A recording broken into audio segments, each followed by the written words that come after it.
Guys, akhirnya merchandise podcast Behind the Story resmi launching. Tim You Channel udah nyiapin berbulan-bulan, cari bahan yang bagus, desain yang modern. So, kalau kalian mau punya merch podcast Behind the Story, go get yours as soon as possible. Nomor WhatsApp-nya ada di bawah ini. Kita tuh bener-bener dalam hidup ini harus selalu mengandalkan Tuhan. Jangan pernah. Dan aku yakin, aku sekarang duduk di sini, itu adalah aku dipakai Tuhan untuk bersaksi ke kalian semua. Kalau aku tuh salah satu bukti bahwa aku bukan dari siapa-siapa. Itu bisa sampai sekarang. Karena penyertaan Tuhan. Itu sih, aku juga di sana juga belajar. Sampai per hari ini ya, kalau memang bukan jalannya, itu pasti aku tidak akan paksain. Karena kalau kita paksain, Tuhan masih sayang sama kita, kita pasti nanti diingatkan kok. Nyatanya ketika itu tidak bisa ditandatangan AJB, aku mau paksa notaris kemana-mana pun tidak ada yang mau. Berarti kan udah bukan jalan, udah berhenti aja. Oke. Tapi ada nggak sih momen yang terjadi tangan Tuhan tuh nggak kelihatan gitu? Ada nggak sih? Di saat tangan Tuhan tidak kelihatan, pasti ada jalan lagi di baliknya. Pasti ada. Oh, belum aja ya? Belum dan pasti akan ada lagi sih. Oh, berarti emang ceritanya belum selesai aja. Belum, tak mungkin selesai. Sampai aku masih hidup pasti akan ada cerita terus. That's important lesson dari podcast ini juga. Kalau misalnya kok Tuhan nggak tolong, berarti ceritanya belum ending ya. Yes. Sampai tunggu aja, tunggu. Gitu. Tetap punya pengharapan.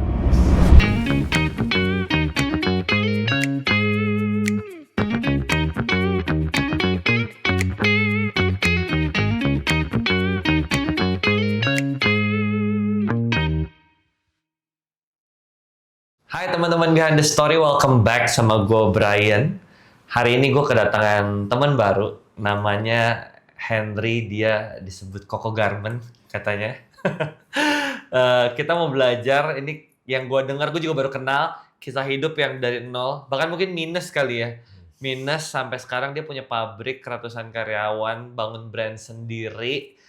Yuk kita belajar dari orang ini. Please welcome Henry, thank you so much. Sama-sama. Buat waktunya. Oke. Oke.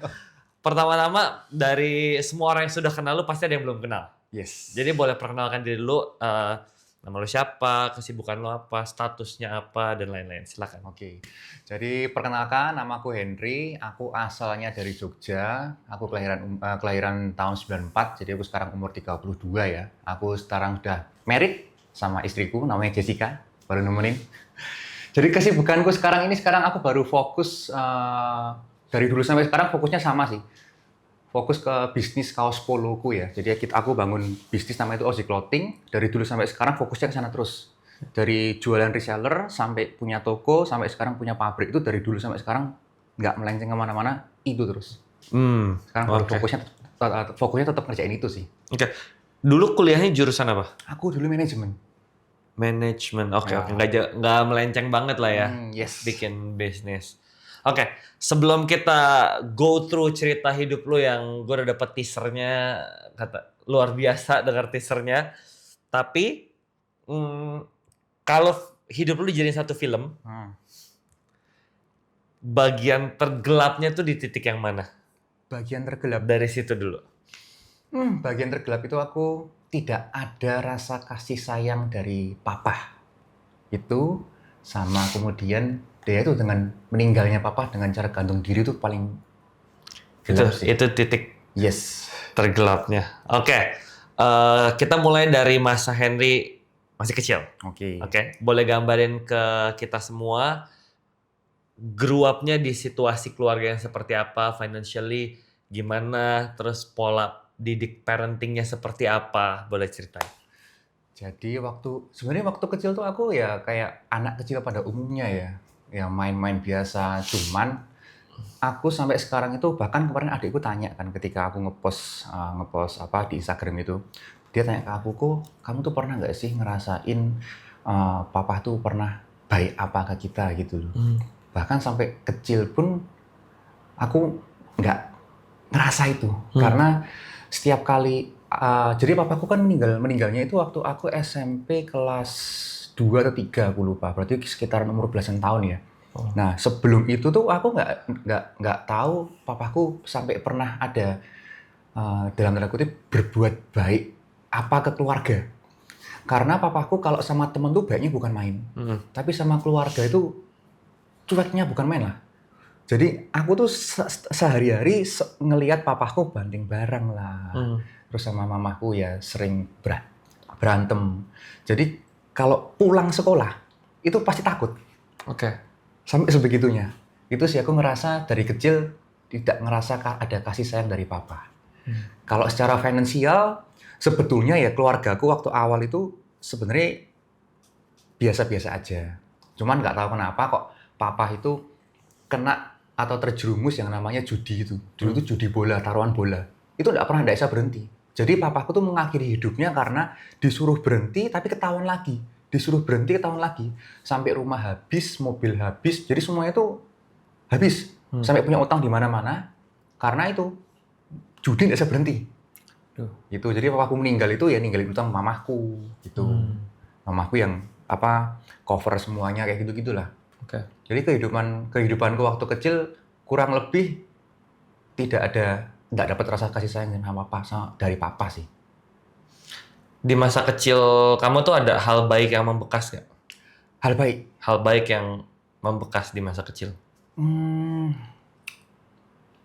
Apa ya?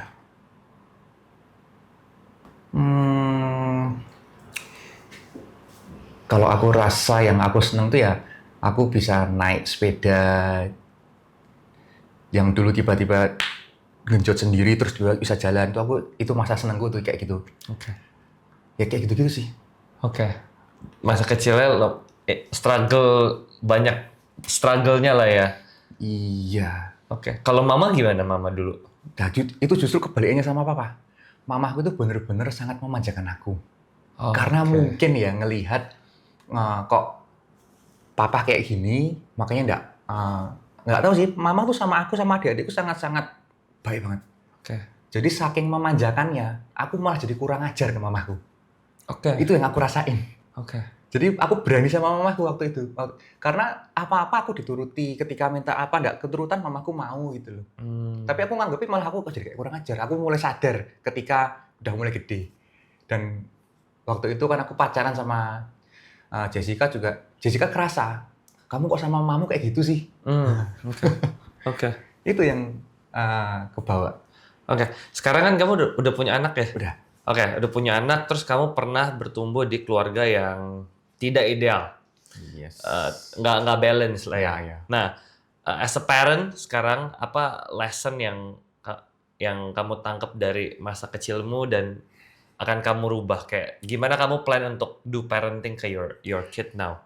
Jadi sebelum ke sana, aku waktu nikah sama Jessica, aku tuh nggak mau punya anak dulu pertama malam. Karena anak tuh nggak ngerepoti lah. Jadi waktu aku nikah, itu Jessica pernah keguguran. Karena aku nggak siap, aku bener-bener nggak mau. Dalam arti aku nggak mau punya anak gitu loh. Tapi tiba-tiba keguguran aja.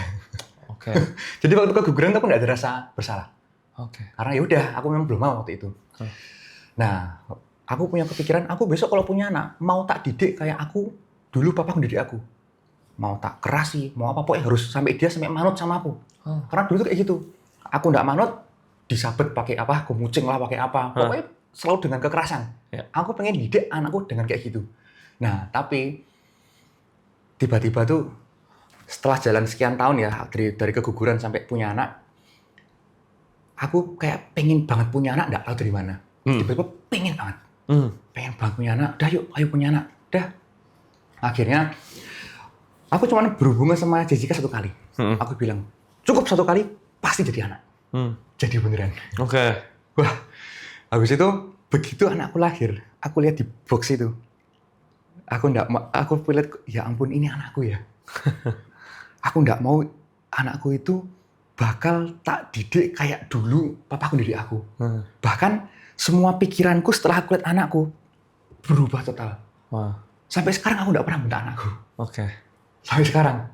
Karena aku sayang banget sama dia gitu loh. Aku nggak mau apa yang dulu udah dialami aku turun ke anakku. Cukuplah berhenti di aku. Itu sih yang aku rasain sekarang. Sayang banget aku sama dia. Sebelum anak itu ada, nggak kebayang ya? Nggak kebayang. Bakal berubah perspektifnya. Betul. perspektifnya berubah setelah aku lihat anakku di box. Ya, ya kan aku belum menikah dan belum punya anak ya. Semua orang bilang katanya kalau udah punya anak pertama tuh, wah berubah. Nah, aku nggak kebayang tuh. Segitunya ya Segitunya. berubah. Oke, Tuh, oke. kayak wah karunia banget sih.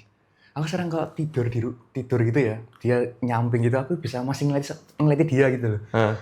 Ya ampun, ini anakku gitu. Aku sampai bilang sama istriku, nih kok aku tidak melihat kejelekan dari anakku ya? Ini gimana sih? Apa anak kita memang bagus apa gimana gitu? Kan kadang-kadang ambigu ya. Ya. Kok ada jeleknya sih gitu? Aku pengen tahu jeleknya apa gitu loh. Oke. Karena kadang-kadang kalau kita ngeliat anak orang lain kan, wah ini jeleknya apa? Iya. Aku nggak ngeliat jeleknya dari anakku gitu loh. Oke. Sampai sebegitunya sih. Oke. Tiba-tiba jadi pengen punya anak, itu doanya Jess kali ya? Nah, mungkin ya. Jess doain ya Jess ya. Tiba-tiba dia pengen. Oke. Itu sih. Oke, sebelum kita bahas ke keluarga yang sekarang, kita masih mau belajar dari your past tentang kematian papa. Oke, Kamu masih di SMP, SMP. papa bunuh diri. Yes. Anak SMP saat itu, what was in your mind? Malu. Waktu tahu. Oh, lebih malu rasanya. Oke. Karena ya pertama aku bukan dari keluarga yang kaya. Aku nggak tahu ya dapat mindset dari mana ya. Jadi ketika aku naik motor butut itu aku selalu malu sama temenku. Kayak apa yang lain pakai mobil, aku masih pakai motor lama tuh aku malu gitu loh. Terus ditambah lagi papaku meninggal kayak gitu. Wah, tambah malu lagi. Jadi aku nggak pernah bilang papaku meninggal gantung diri dulu. Pasti kena kanker paru-paru lah apa gitu loh. Selalu tak tutupi. Oke. Jadi perasaan terbesarnya bukan kehilangan, bukan marah, bukan sedih, lebih ke malu ya? Malu. Oke. Jadi lebih orang lihat aku sih. Boleh ceritain nggak kronologisnya waktu itu Henry lagi ngapain? Aku tuh sebenarnya baru tidur. Ini malam kejadiannya? Malam aku kan tidur. Terus dibangunin sama adikku. Adikku bilang, kok papa meninggal? Aku lihat di jendela kan, tuh udah banyak polisi sebenarnya. Tapi kan aku masih setengah sadar ya. Aku buka jendela gitu, nggak ada apa-apa kok, udah tidur aja. Oh, tidur lagi? Tidur lagi. Aku tidur lagi.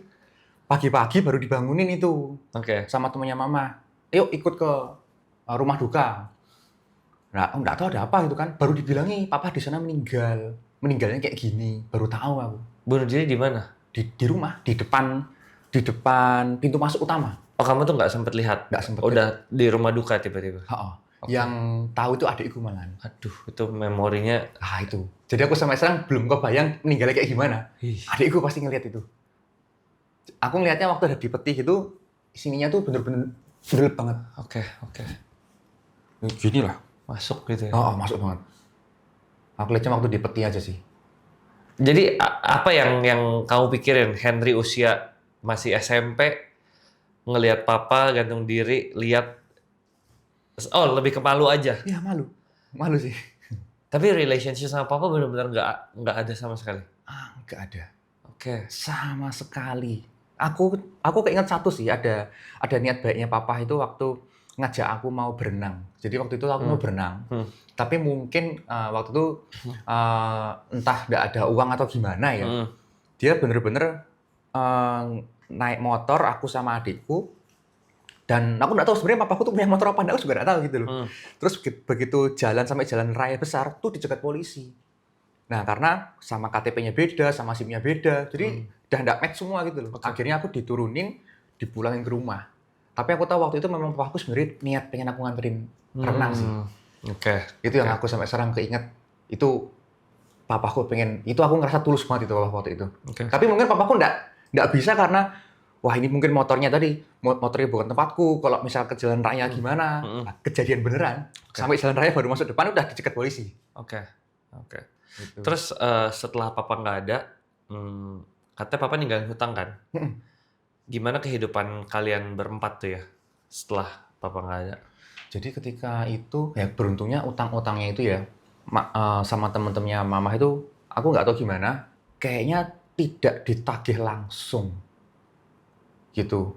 Bahkan aku nggak tahu ada utang-utang berapa ya, tapi itu kayaknya cukup besar juga. Yang jelas ya sampai itu ngejual rumah, ngejual mobil, itu semua dibayarin itu.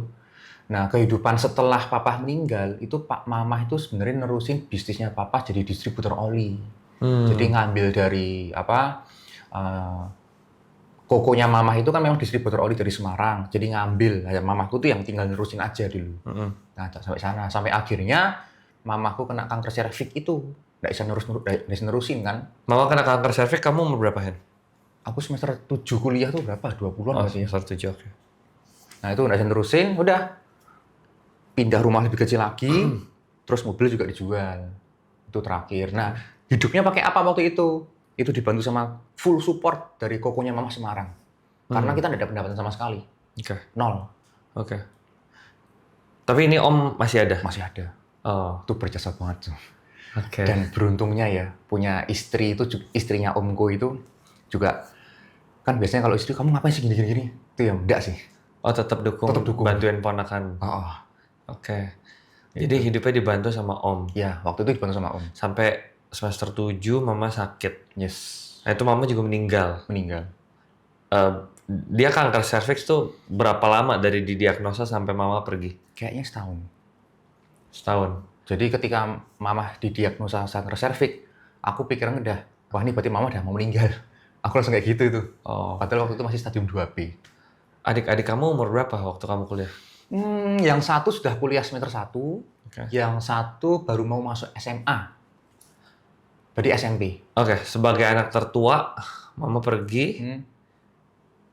Kepikirannya apa? Aduh, si Ben adik-adik nih. Atau mikirnya apa? Kepikirannya, Hah. ya itu, nanti aku mau hidup gimana? Karena adik-adikku masih ada yang baru mau masuk kuliah, baru ada yang mau masuk SMA. Terus yang kuliah juga belum lulus gitu kan. Aku langsung mikir, wah nanti ini jalan hidupnya harus kayak gimana ya? Karena nggak ada pendapatan, aku nggak punya siapa-siapa gitu loh. Waktu itu mikirnya cuma itu sih. Waktu Mama pergi lebih khawatir apa lebih sedih? Khawatir nanti mau hidup gimana? Nggak sempat sedih kali ya? Nggak sempat sedih. Hidupnya goes on ya hidup. Oh. Oke. Terus pas Mama pergi, kuliah kamu tuh lanjut sampai selesai? Lanjut sampai selesai. Itu Lanjut selesai. Om yang bantu? Kalau yang kuliah, kayaknya iya. Yang kuliah, aku lupa tempatku ya. Kalau kuliahku sepertinya itu udah mulai agak udah mulai dapat dari bisnis. Wah, sama aku kan jadi agen asuransi juga waktu itu. Kayaknya kuliahku aku biaya dari sana. Udah selama kuliah udah kerja? Iya, selama Oke. kuliah udah kerja. Tapi kalau adikku disupport lagi sama om. Dapat support. Oke. Jadi uang kuliahnya masih dibayar ya, dibantu lah. Waktu dulu, waktu Mama masih ada, kerjaan juga masih ada yang distributor oli, kamu jadi agen asuransi kenapa? Oh belum dong, aku jadi agen asuransi itu ketika mamaku udah meninggal. Oh, pas udah meninggal kamu jadi agen asuransi? Karena harus kerja? Karena harus kerja. Jadi cari kerja? Oke. Jadi aku mulai kerja pertama kali itu ya ketika mamaku meninggal, semester 7 nggak ada apa-apa, itu baru mulai. Oke, gimana tuh kehidupan kuliah, jadi agen asuransi, Jualan kaos polo juga. jualan kaos polo juga, punya adik-adik, itu kehidupannya seperti apa? Ya kalau dilihat dari rumahnya aja bener-bener nggak ketata. Gitu. Kalau ada fotonya tuh bener-bener, aduh amburadul banget lah. Nggak ada pendapatan dari siapa-siapa kan. Ketika mamaku meninggal, aku mikirnya, wah ini aku udah nggak punya siapa-siapa, aku harus bisa hidup nih. Nah, itu sebenarnya awal pertama kali aku menyerahkan hidupku sama Tuhan sih. Pertama ketemunya di situ? Yes. Sama Tuhan? Oke. Pertama kali itu. Sebelumnya aku tuh nggak ada hubungan sama sekali lah. Oke. Aku tuh waktu kayak ke gereja Kristen aja itu kan mainnya tuh kan jeduk-jeduk gitu ya. Aku tuh sampai berdiri di depan sendiri. Aku dijahit dulu sama Jessica itu, datang ke gereja. Aku duduk depan. Aku tuh sampai kayak gini. Aku nantang mau ditanya. Oke. Itu gereja apa diskotik gitu. Oke. Karena aku udah ngerasa ini bukan ibadah. Dulu awalnya kayak gitu. Nah, terus ketika mamaku meninggal, udah punya siapa-siapa, itu pertama kali aku kenal Tuhan. Aku datang ke gereja. Aku ngerasa tidak punya siapa-siapa. Aku datang ke ibadah umum. Di tengah suara yang bener-bener jedak-jeduk bising itu, aku cuman aku angkat tangan gitu. Pujian-pujian gitu kan di awal-awal sebelum khotbah. Aku bilang, "Dah Tuhan, ini aku anakmu, aku nggak tahu mau ngapain lagi. Aku berserah padamu, aku mau diapain, terserah Tuhan, terserah kamu dah," aku bilang kayak gitu. Di situ di ibadah umum, aku bisa nangis. Itu aku pertama kali ngerasain yang namanya tutup mata, gelap gulita, nggak bisa lihat cahaya sama sekali. Dari atas sampai bawah semuanya geringingan semua. wah lemes banget. Hmm. Wah aku baru pertama kali ngerasain, ya ampun. Kayak, wah kayak enggak lah, rasanya tuh kayak gitu gitu. Dengan jamah ya pertama kali ya. Aku begitu pulang dari gereja langsung rasanya, biarpun banyak masalah ya, tapi tenang. Oke. Dari awal sampai akhir nangis terus.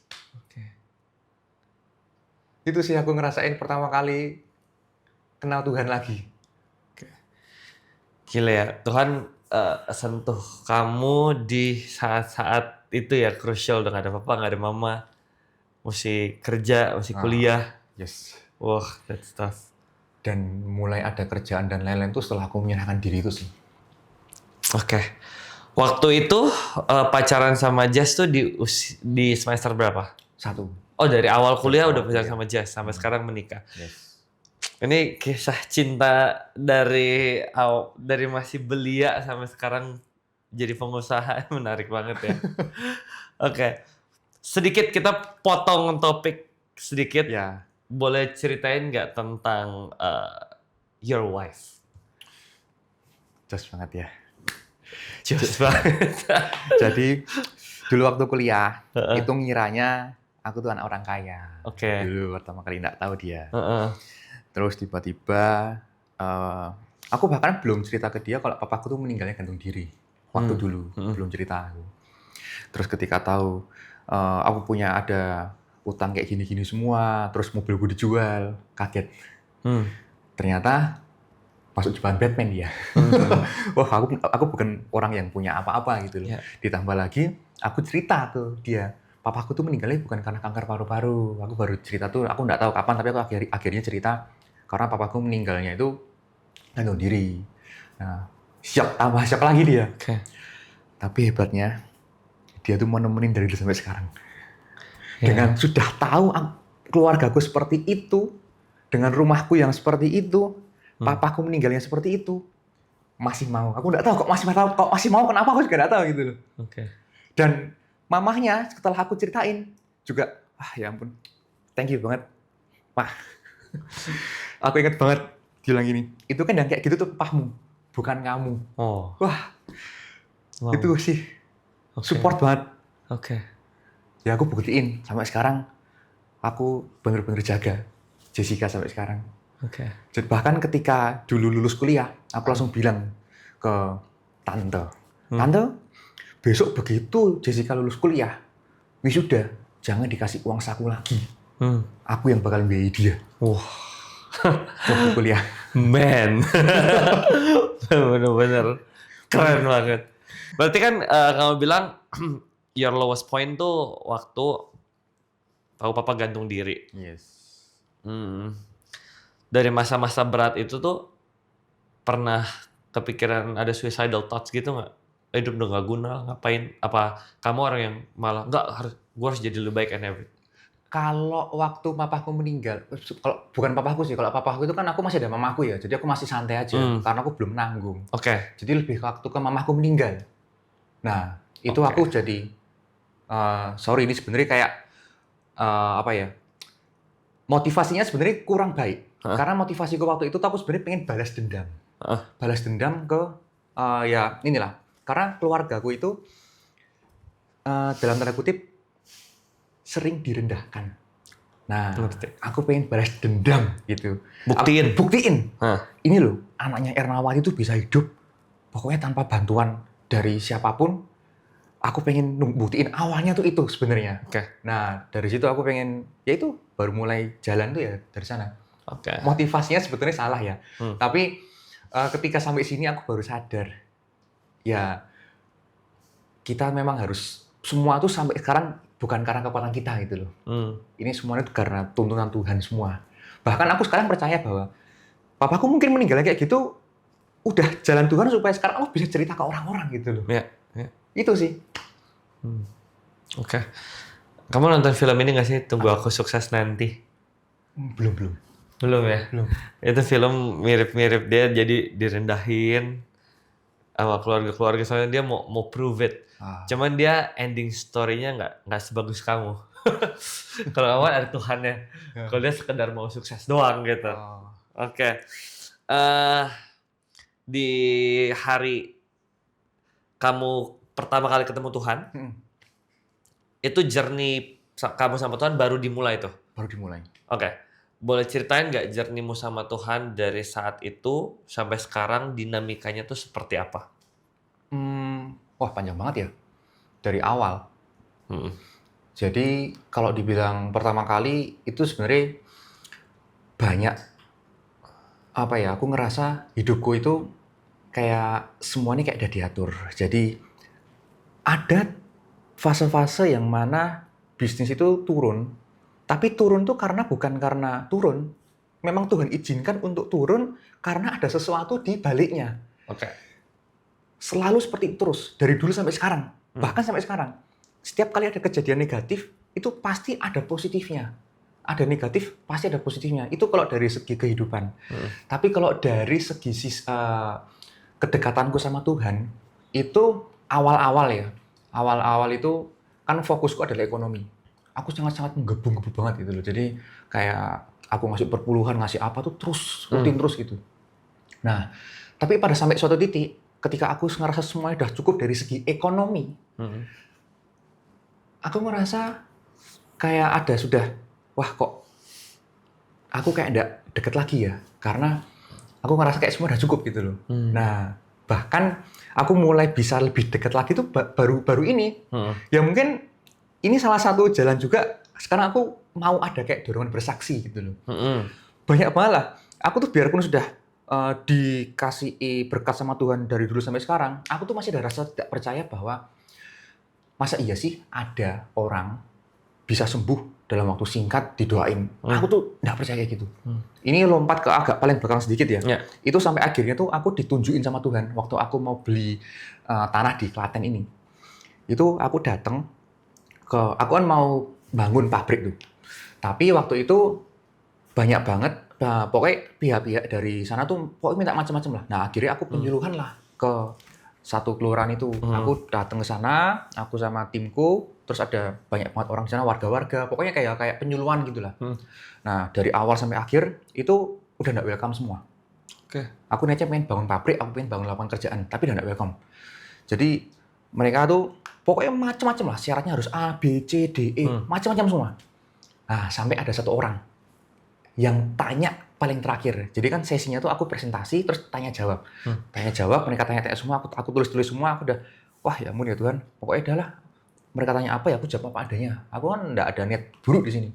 Akhirnya orang terakhir tanya angkat tangan. Dia bilang gini, "Bapak, Ibu, coba deh kita tuh lihat sama Mas yang di depan ini.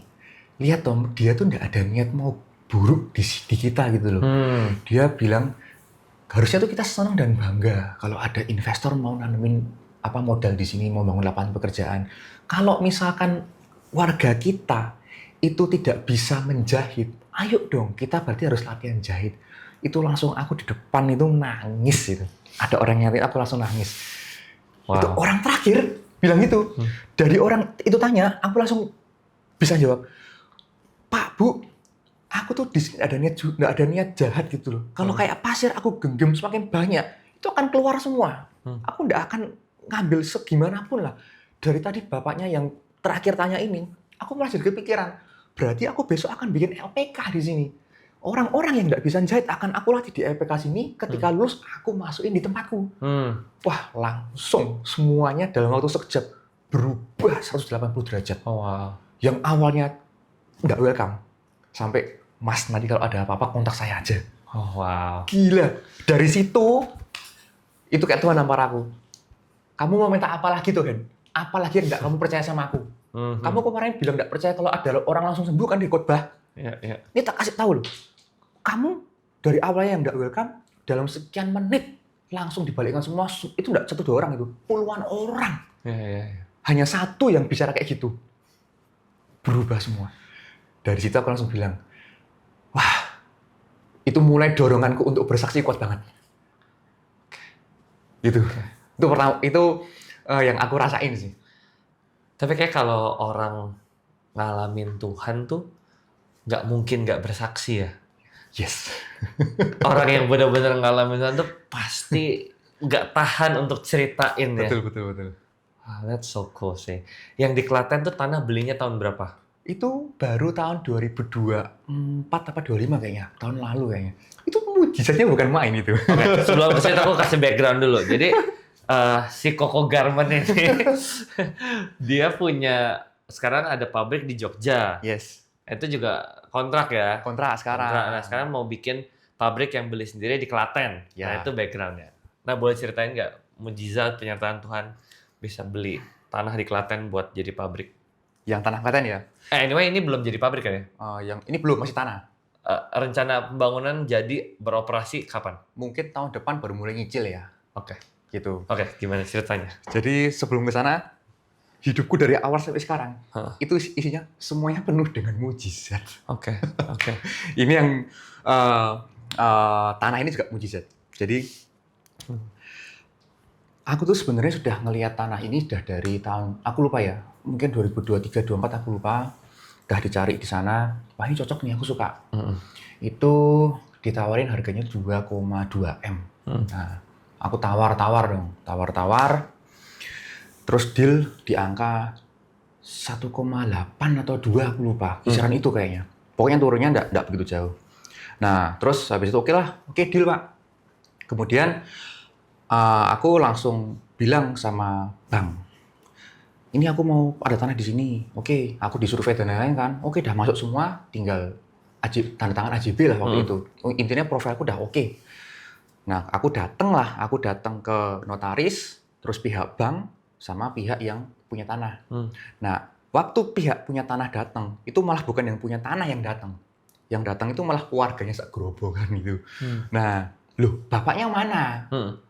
Nggak bilang dia, pokoknya bapaknya nggak ada lah gini. Tapi singkat cerita, bapaknya itu sebenarnya masuk penjara. Ada kasus lah intinya gitu. Nah, terus ini gimana caranya AJB? Nah, AJB-nya harus kita datang ke lapas sana di Surabaya waktu itu. Udah beda, Jateng sama Surabaya kan udah beda. Aku masih mengusahakan terus, ayo gimana ya caranya gini-gini ya. Nggak ada notaris yang mau. Data pasan nggak ada yang mau gitu loh. Sayang gitu loh, tadi udah aku suka. Habis itu udahlah. Akhirnya aku nggak lanjutin karena nggak ada yang mau kan. Ya udah akhirnya udah aku lepas aja. Terus sudah berjalan kurang lebih hampir setahun. Tiba-tiba ini kan tanahku ini kan bukan tempat sendiri ya. Aku dapat surat lah dari pemerintahan gitu. Katanya aku belum urus izin. Nah, wah gimana sih? Aku udah ngurus semuanya loh. Semua dokumen lengkap semua udah tak masukkan. Terus berhenti di mana dokumenku? Nah, aku nggak tahu. Nah, aku jadi mikir, ini tanah bukan punya aku. Nanti kalau aku tiba-tiba dicari-cari aku nggak tahu punya apa, dapurku berhenti, wah mati semua nih aku. Aku langsung iseng-iseng aja deh. Wah dulu kan aku punya tanah, aku kan ngincar tanah yang di Klaten itu ya. Tak iseng kontak lagi sama pihak banknya. Nah, jadi jadi sebelum saya tadi tanahnya itu tanahnya yang punya tanah yang punya tanah itu dipinjemin ke bank. Jadi aku kontak ke yang bank itu tadi, bukan ke yang punya tanah. Bu, tanahnya masih ada nggak? Gitu loh. Masih, tapi udah masuk lelang, Mas. Gitu. Wah, ya sudah, gimana? Udah masuk lelang kok. Tapi coba aja, nggak apa-apa. Pokoknya kalau mau nanti kita bantu gini. Aku kan tanah masuk lelang kan bahaya tuh. Tapi akhirnya aku pengen nyoba, iseng aja. Aku bilang sama ke yang waktu itu lelang ditawarin cuma 1,2 M. Udah turun dari 2,2 aku nego 2 M terus turun 1,2 lelang ya harga lelang. Nah, aku bilang sama yang punya tanah. Oh ya, sebelum bilang tuh tiba-tiba ya ketika aku tadi bilang aku bilang ke bank tanahnya udah dilelang. Itu nggak tahu dari mana. Bapaknya tuh tiba-tiba WA aku. Bapaknya tuh yang punya tanah. Mas gimana? Tanahnya jadi dibeli apa enggak? Ini yang di lapas? Oh, di lapas. Aku tanya kan, loh Pak, sudah keluar, kok bisa WA? Iya. Ini aku pinjem HP-nya temenku gitu loh. Oh iya Pak, katanya tanahnya udah dilelang ya. Harganya ditawarin 1,2 M. Terus bapaknya bilang, oh enggak Mas, kalau kayak gitu aku enggak mau jual. Padahal kan kalau lelang kan udah ada hubungan lagi sama dia. Ya kan? Oh ya udah Pak, kalau misalkan Bapak enggak berkenan, biarpun itu udah dilelang, aku enggak mau beli deh gitu. Terus enggak tahu singkat cerita dari siang sampai sore telepon lagi. Mas, pokoknya semua keputusanku ada di keluarga. Habis itu aku ngajak ketemu sama istrinya. Sama istri, sama kakak adiknya dia lah. Aku ajak ketemu, Pak gimana? Ini ada tanah dilelang, tempatnya Bapak. Kemarin Bapak ngontak katanya semuanya keputusan udah diserahin sama keluarga. Mm-mm. Kalau ini boleh dibeli, aku nanti beli. Aku Hmm. akan kasih tali asih ke keluarga. Mm-mm. Tapi pasti tidak bisa sebesar yang aku inginkan loh ya. Tapi aku akan kasih deh, gitu. Terus akhirnya mereka semua setuju. Udah, nggak apa-apa Mas. Pokoknya ikut lelang aja. Nanti kita kita berdoa supaya ini yang dapat Mas Henry, kayak gitu. Udah. Habis itu kita ikut lelang.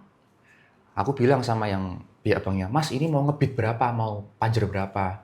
Sesuai harga itu aja Bu, aku nggak mau ditambah-tambahi. Pokoknya kalau itu memang dari tempatku, aku pasang harga lelang pun harusnya dari tempatku. Aku tidak nambahi sepeser pun. Oh, nambah 1 juta ya? Karena harus naik 1 juta. Oke. Jadi aku nambahin 1 juta karena memang harus naik segitu. Ya. Udah, tak pasang segitu. Udah. Nggak lama, berapa hari, katanya ada yang masuk mental. Oke. Akhirnya, ketika pengumuman, jadi tempatku. Berapa lama sampai diumumin dari kamu pertama kali panjerin? Mungkin semingguan ya. Oh, oke. Semingguan itu. Oke. Akhirnya, Mas, puji Tuhan ini jadi tempatnya Mas Henry. Wah, itu aku langsung bilang, wah, gila banget ya Bu ya. Dari awal kita nggak ada niat baik, nggak ada niat buruk sama tanah ini, akhirnya bisa kita dapat juga gitu loh. Oke. Jadi kalau memang kita niatnya nggak ada niat buruk, bahkan ya, itu aku, yang pertama, itu aku seakan-akan dari awal ditahan sama Tuhan, jangan beli. Karena kalau kamu beli, kamu nanti pakai utang bank. Kamu pasti akan kesulitan lah. Ya. Gitu. Akhirnya aku disuruh ngumpulin uang dulu selama setahun. Uangku sudah lebih cukup, bisa beli tanah dengan harga yang jauh di bawah. Iya. Bisa beli dengan cash tanpa aku utang. Wow. Dan yang punya tanah dilelang juga tidak sakit hati karena aku beli di bawah. Karena aku kasih tali AC. Daripada dia tidak dapat apa-apa, tak kasih. Pihak banknya seneng tanahnya laku dibeli aku. Jadi 3 pihak semuanya tidak ada yang ngerasa tidak sukacita. Wow. Aku yang punya tanah, aku bisa beli dengan ikhlas dengan harga sekian. Bisnisku tidak keberatan, tidak ada utang. Yang punya tanah seneng masih dapat kembalian. Yang punya bank juga seneng tanahnya laku. Jadi kalau kita tuh menyerahkan semuanya sama Tuhan, kalau sudah jalannya, itu nggak cuma kita yang dibuat senang gitu loh. Pihak-pihak lain pun pasti juga ikut. Itu sih, aku juga di sana juga belajar. Sampai per hari ini ya, kalau memang bukan jalannya, itu pasti aku nggak akan paksain. Karena kalau kita paksain, Tuhan masih sayang sama kita, kita pasti nanti diingatkan kok. Nyatanya ketika itu nggak bisa ditandatangan AJB, aku mau paksa notaris kemana-mana pun nggak ada yang mau. Berarti kan udah bukan jalan, udah berhenti aja. Oke. Dan tiba-tiba aku pengen ngontak lagi kan karena aku dapat surat itu. Surat dari pemerintah, belum ngurus izin dan lain-lain. Coba kalau nggak ada surat masuk, aku nggak mungkin kepikiran mau ngontak sana. Jadi journey-mu sama Tuhan dari pertama kali ketemu Tuhan sampai sekarang, itu of course journey sama Tuhan tuh pasti evolving ya. Bertambahnya usia, ganti season hidup, pasti kita punya journey yang baru. Tapi kamu bisa lihat pola kalau misalnya sesuatu hal buruk terjadi disuruh tahan, Tuhan tuh selalu lagi ngerjain sesuatu. Wow, that's interesting sih. Nah itu sih. Jadi banyak journey sama Tuhan ya. Tuhan tuh suka kasih hint gitu ya. Oh, interesting ya. Gini, kemarin tuh gue juga baru habis bikin konten tentang, karena di Bible study gue di ministry ada beberapa teman-teman yang questioning, especially yang new believer ya, yang belum pernah kenal Yesus, jadi teman-teman dari beda agama tapi ikut Bible study. Mereka tuh tanya, jadi gimana cara gue bisa dengar Tuhan? Kayak lu orang Kristen pada cerita, gue dengar Tuhan gini, gue dengar Tuhan gitu. Nah, ya gimana lu bisa dengar Tuhan tuh gimana gitu? Justru itu yang aku tanyain juga dulu waktu awal-awal. Ketika belum peka, aku nggak tahu. Aku tanya sama teman cikgu, gimana sih Cik, kamu kok apa-apa itu senengannya bilang suara Tuhan tuh gimana? Aku nggak tahu. Tapi setelah sampai sini aku sadar, suara Tuhan tuh kadang-kadang bisa benar-benar dari suara dalam hati, terus bisa juga yang kelihatan. Contoh yang kayak kontenku itu ada. Itu juga barusan tuh, aku baru mau buang sablon itu, di setengah ribuan sablon mau dibuang. yang paling atas diambil itu ada tulisannya, di luar aku kamu tidak dapat berbuat apa-apa. Hmm. Nah, itu kan diingatkan lagi gitu loh. Mhm. Terus kayak tadi ya, pokoknya pas ada apa ya, ada suara-suara dalam hati atau gitu, ada kejadian-kejadian yang mana, oh ini bukan, udah stop aja, jangan. Pasti nanti nemuin ya, pasti nemuin semakin kita dekat sama Tuhan, semakin kita tahu, oh Tuhan tuh hidup, kita pasti lebih ngerti sih, peka. Bukan peka suara juga ya, bisa peka suara hati, bisa peka terhadap kejadian-kejadian kecil. Mhm. Dan selalu apa ya, bersyukur kalau ya memang ini Tuhan izinkan. Ya, ya. Itu sih. Ya. Ya kayak buat teman-teman juga yang expect untuk wah Tuhan ngomong secara audible and everything. Kayak kita juga nggak perlu expect segitunya juga ya. Iya, Kayak iya. start small aja. Kayak Tuhan kan juga bilang dia udah reveal himself lewat firman-Nya. Terus di kejadian kita hari-hari Tuhan juga campur tangan. Betul. Terus kalau kejadian sehari-hari kita align sama apa yang dia bilang di Alkitab, ya udah nggak usah nyari-nyari opini, second opinion lagi ya. Dan must be God gitu. Kayak tadi tuh banyak banget tuh cerita-cerita yang itu tuh pasti Tuhan, kayak orang terakhir di apa namanya penyuluhan ya di Klaten, ya orang terakhir itu pasti Tuhan gitu, yang Roma 8:28 kan, Allah terus bekerja dalam segala hal untuk mendatangkan kebaikan bagi mereka yang mengasihi Dia gitu. Nah, barusan tadi ada lagi di sini. Jadi kita sebenarnya lebih peka kejadian kecil-kecil sih. Kita harus sadar itu memang Tuhan yang atur. Kan aku dari Jogja kan pakai mobil sendiri. Ya. Iya kan? Platku kan plat Kamu nih nyetir? nyetir. Ini dari Jogja kalian nyetir? Nyetir. Oh, oke. Platku di sini genap. Ini kan tanggal 25 ganjil. Ya kan? Jadi tadi ketika kita mau keluar, mau berangkat gitu, tiba-tiba tuh HP Androidku itu bener-bener ketika kita udah buka pintu, aku udah keluar tuh mau ke lift. Aku pas mau nutup pintu, lihat HP Androidku tuh ada di meja makan gitu, kelihatan jelas banget minggir gini. Ini kok kayak mau tak ambil ya, tak bawa aja deh. Padahal aku nggak pernah bawa HP Android selama ini. Bener-bener nggak pernah tak bawa. Tiba-tiba tuh tak bawa aja, nggak tahu kenapa. Terus tadi sampai ke area Poem, mau kesini tuh mau ke tol, Jalan Sudirman lah. Wah ini kok lihat map kok depan ganjil genap. Belok kiri ya aku langsungan. Nggak bisa kan? Lihat map di iPhone, nggak ada settingan. Apa ganjil genap nggak ada. Buka Waze juga nggak ketemu ini. Padahal aku udah setting plat nomornya genap. Nggak dapet. Akhirnya coba deh aku pakai Android. Tak buka Google Map. Langsung tadi barusan. Ada tulisannya ganjil genap. Tak tulis genap. Diarahin sampai sini. Android. Gila. Ini bukan iklan ya guys. Ini cerita bukan iklan. Itu kan ada rencana juga. Tiba-tiba aku nggak pernah bawa, tiba-tiba bawa itu. Dan kalau aku nggak bawa Android, mungkin aku nggak sampai sini tadi. Karena nggak ada settingan di iPhone. Bener-bener nggak ada. Oke. Small things ya. Small thing ya gitu-gitu loh. Iya. Kadang-kadang kita juga nggak bisa ngerasain kebaikan Tuhan karena kita expecting sesuatu yang besar terus ya. Kayak maunya gede. Tuhan kerja di banyak hal kecil juga. Bukan karena Tuhan nggak ngerjain hal besar, tapi waktu kita mau peka sama hal kecil tersebut, kita jadi biasa ya. Nah, betul. Kita punya muscle memory tentang campur tangan Tuhan di hidup kita gitu ya. Sama hal kecil dulu. Iya. Oke. Sekarang kan lu udah bisa lihat nih, Hen. Tuhan baik, penyertaan Tuhan sempurna setelah sekian banyak experience sama Tuhan. Tapi back then waktu SMP, kuliah, hidup lagi susah-susahnya, gambaran Tuhan di kepalamu tuh seperti apa sih? Nggak ada. Nggak even mikirin? Nggak even mikirin. Bahkan mungkin bisa dibilang aku ateis ya. Jadi waktu hal buruk terjadi, kamu nggak ada respon nyalahin Tuhan atau nyalahin keadaan, nggak ada tuh? Nggak ada. Karena segitu hambarnya, bahkan aku kan basic kan Katolik ya. Aku ke gereja Katolik itu kan liturgi gitu. Aku datang tuh ya, gini ngapain sih gitu loh. Ritual aja. Ritual aku datang ya nggak apa-ngapain. Ya bahkan tadi aku ke gereja Kristen aja kan, aku nantang pendeta kan. Ya. Aku berdiri di depan kayak gini. Tapi udah skeptis, tetap datang tuh ngapain? Ya karena aku nggak tahu siapa-siapa lagi, aku mau pegangan. Datang. Lucu banget ya posisinya. Gue gak percaya lu, tapi you're the only one. Terakhir my last option gitu ya. Oh, nggak punya siapa-siapa. Oke. Dan I think itu satu dari cerita lu itu satu hal menarik juga yang reveal tentang Tuhan ya. Tuhan tuh nggak apa-apa kalau lu lagi super desperate, lu lagi nggak percaya Dia, lu dateng dengan hati yang sombong kali ya, datang dengan kayak, gue nggak trust lu sepenuhnya, tapi gue nggak ada yang lain, tapi dia tetap tolong gitu. Iya, iya. Kali akhirnya juga ada satu prayer, aduh gue lupa tuh ada bapak, dia itu bilang katanya, Tuhan, apa ya, gue lupa exact word-nya, cuman dia bilang, Tuhan aku tidak percaya, tapi bantu aku yang nggak percaya ini. Gitu. I think that's the posture of heart yang seringkali hari ini tuh kita ditakut-takutin.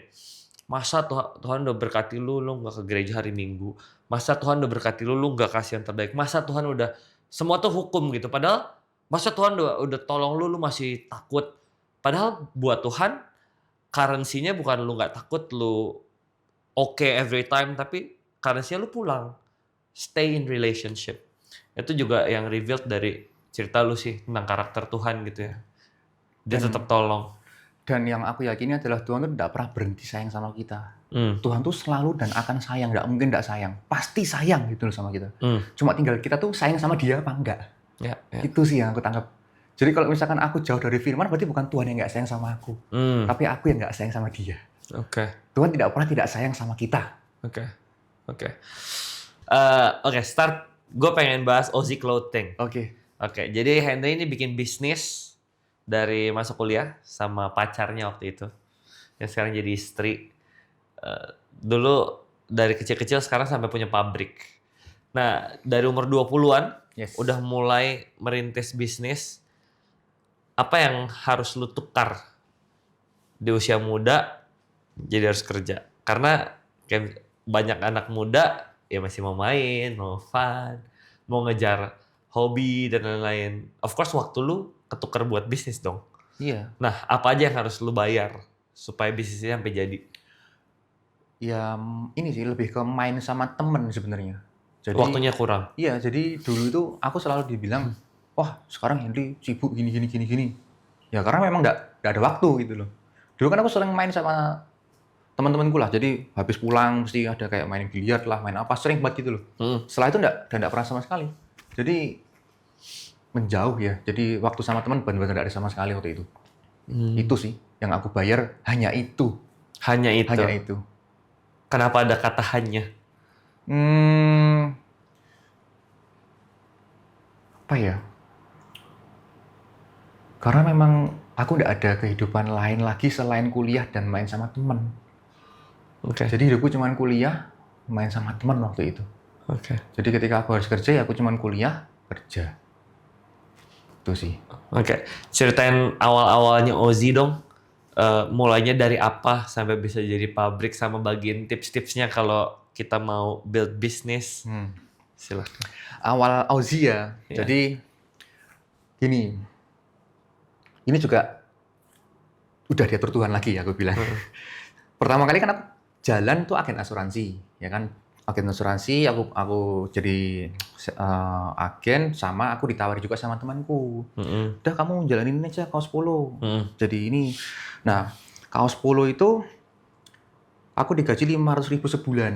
Nah, aku jalanin dua-duanya tuh. Seneng banget dong, aku udah ada penghasilan digaji segitu, sama ada komisi setiap polo satu tuh aku dibayar 1.000 lah. Wah, seneng lah aku jalanin. Aku sama Jessica dulu muter-muter. Aku sampai ke ekspedisi mana ya, warna-warni seragam lah. Gitu. Nah, singkat cerita bisnisnya mulai rame kan. Nggak bisa ke handle lah, ibarat singkat cerita nggak bisa ke handle lah, kan salesnya temanku bagian operasional. Nah, nggak bisa ke handle, ada banyak komplainan itu lari ke aku. Tapi intinya nggak ke handle. Nah, udah habis itu aku bilang, udah deh, aku nggak mau lanjut lagi. Aku tak fokus ke agen asuransi aja. Kebetulan waktu itu juga aku pas baru KKN, bulan Desember. Aku akhirnya lepas tuh. Aku nggak mau lagi ngurusi, tolong dilepas semua ya.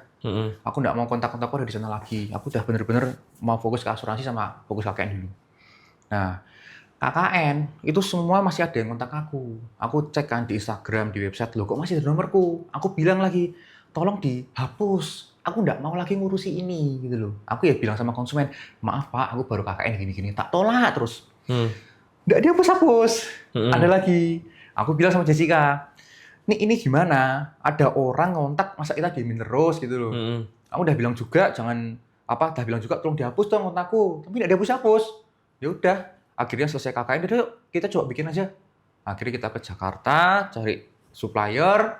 Ya udah, itu pertama kali. Akhirnya awal mula bisnis OC Clothing ada itu sebenarnya karena ada konsumen kontak terus dan kontakku nggak dihapus-hapus tuh. Oke. Mungkin kontakku dihapus aku nggak ada OC Clothing gitu sekarang. Itu pertama kali. Oke. Mulai dari modal 20 juta itu, jadi modalnya itu pertama kali dapat dari komisi agen. 20 juta itu bisa buat kontrak ruko. Dulu tuh harganya 6,5 juta setahun. Di pinggir cuma kios kecil. Terus 5 juta itu bisa buat beli stok. Warnanya komplit. Tapi satu warna cuma ya paling 6 pieces lah. Paling banyak 12 itu aja nggak semua warna gitu loh. Terus 3 juta sekian itu bisa buat beli rak laundry, meja kasir, dah gitu. Jadi aku sisa pegang di tangan waktu itu 5 juta bersih. Yang buat aku hidup. Itu pertama kali gitu. Modalnya 20 gitu. Oke. Startnya dari kios kecil ya? Yes. Soalnya dulu aku tuh pernah juga bikin clothing line. Ah. Namanya Rupa Cerita. Tapi aku udah exit. Tapi sekarang masih running. Oke. Jadi kebayang sih kalau yang kamu cerita dari nol tuh nyetok berapa ini dari satu warna bikin. Ya. Kebayang. Oke. Dari kios berapa lama jadi kios berkembang ke next step-nya? Total sekarang kan 9 tahun jalan 10. Iya. Ya, tapi di awal-awal tuh sebenarnya juga nggak mulus-mulus banget ya. Jadi pertama kali ketika ada orang order, ini juga sih aku bilang, aku tuh cari supplier di Jakarta, itu bukan supplier yang stoknya selalu ready. Karena aku bilang ini barangnya cukup bagus, jadi dia tuh nyetori ke departemen store. Iya. Jadi ketika ada kain apa tuh udah di blok-blok gitu loh. Nah, bayangin gimana caranya dengan aku cuman punya stok 6-12 pieces, mau dapat orderan 15 aja nggak mungkin bisa gitu loh. Karena stoknya nggak ada. Nah, itu dari dulu polanya itu berulang terus. Ada orang order pengen warna biru navy, aku bilang sama supplier Jakarta, kebetulan pas ada.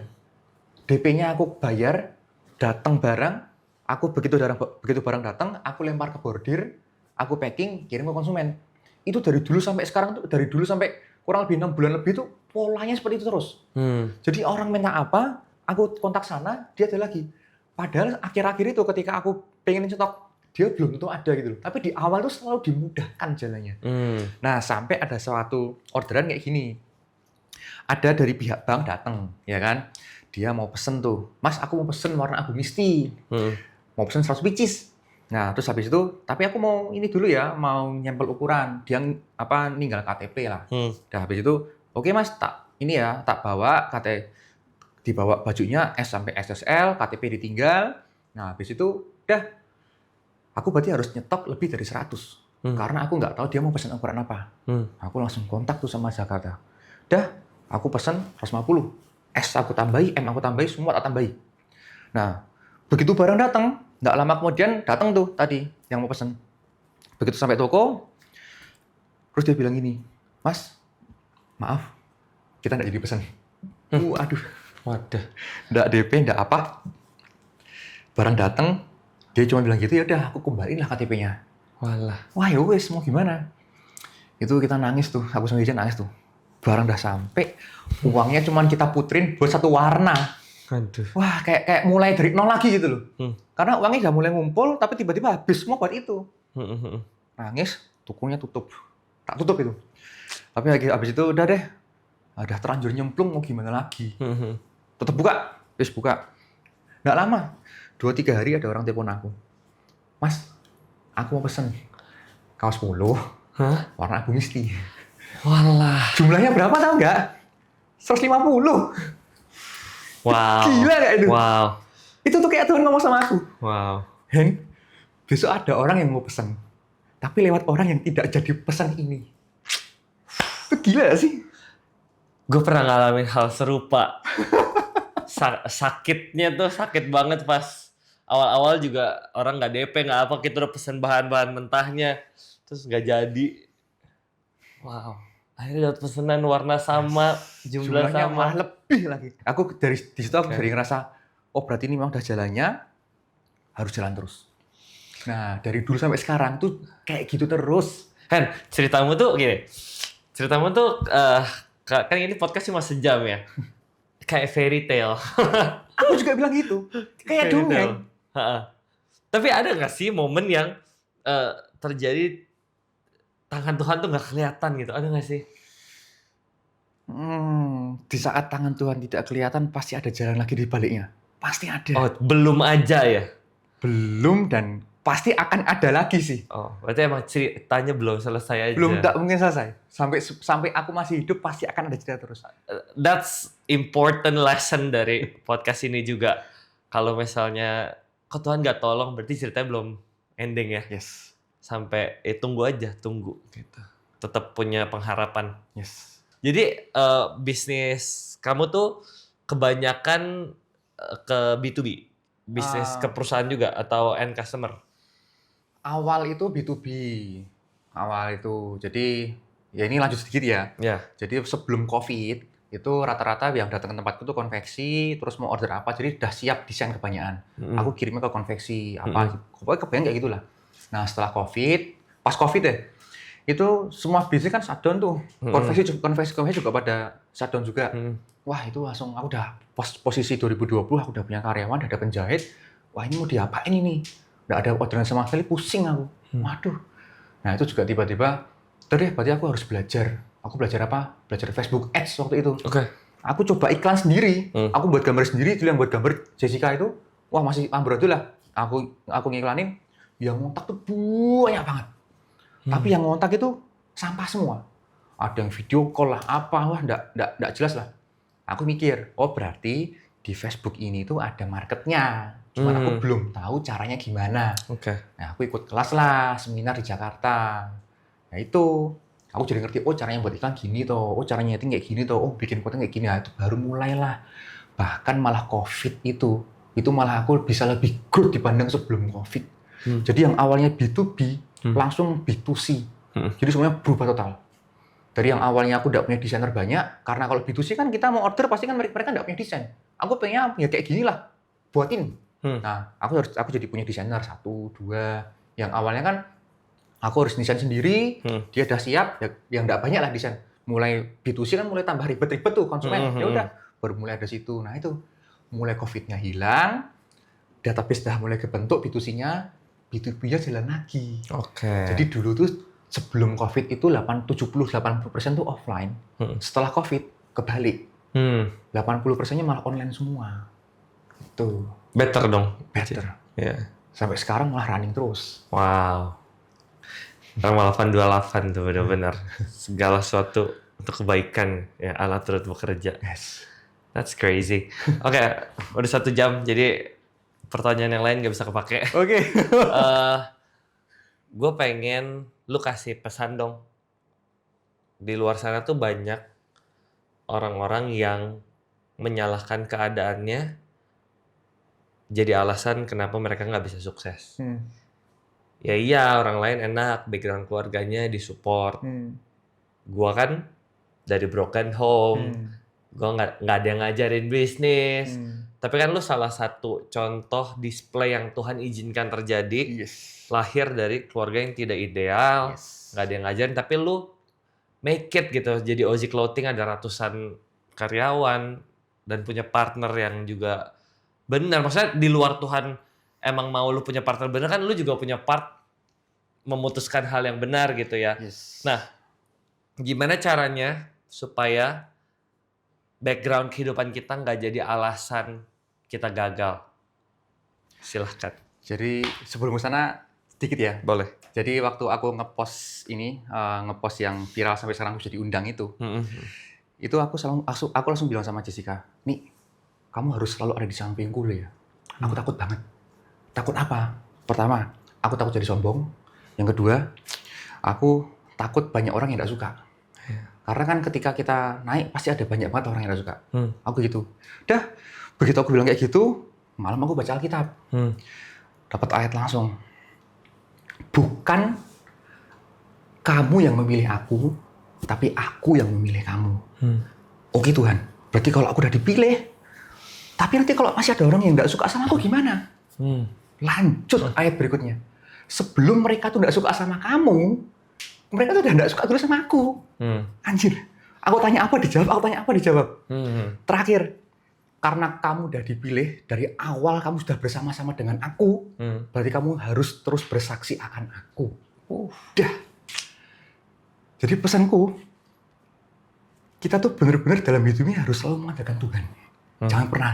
Dan aku yakin, aku sekarang duduk di sini, itu adalah aku dipakai Tuhan untuk bersaksi ke kalian semua. Kalau aku tuh salah satu bukti bahwa aku bukan dari siapa-siapa, itu bisa sampai sekarang. Karena penyertaan Tuhan. Aku yakin kita semua yang udah dipilih sama Tuhan, pasti ada jalan sendiri-sendiri deh. Itu yang aku bawa sampai sekarang. Jangan pernah lupa Tuhan, selalu andalkan Tuhan. Kita pasti udah punya jalannya masing-masing. Jangan, ya tadi aku bilang, setiap kejadian negatif pasti ada something di baliknya. Jangan pernah lihat negatifnya. Sebesar apapun hal negatif, harus cari satu. Sekecil apapun cari, pasti ada positifnya. Tidak mungkin tidak ada. Nah, itu sih. Jadi kalau kamu tadi bilang fairy tale, ya itu. Memang di balik yang negatif pasti ada positifnya. Thank you so much, Hen. Sama-sama. Gue sangat diberkati lewat cerita lu. Amin. Terima kasih banyak. Teman-teman, gue nggak tahu, gue speechless. Oke, gue bersyukur banget ada satu display contoh orang yang ya udah hidupnya ikut Tuhan. Of course nggak perfect, cuman he tried his best untuk ikutin Tuhan dan penyertaan Tuhan terjadi sempurna. Makanya it sounds like a fairy tale di tengah dunia yang terlalu banyak kegelapan di dalamnya. Thank you so much teman-teman. Gue percaya kita semua diberkatin. Thank you udah nonton sampai ending episode ini. I'll see you guys di next episode. Bye everyone. Thank you. Hai guys, thank you so much udah nonton episode BTS kali ini. Kalau kamu butuh didoain, butuh teman cerita, please feel free chat WhatsApp kita di sini. Kalau kamu diberkati lewat episode ini, jangan lupa untuk share, komen, like, subscribe konten-konten kita. Thank you so much guys.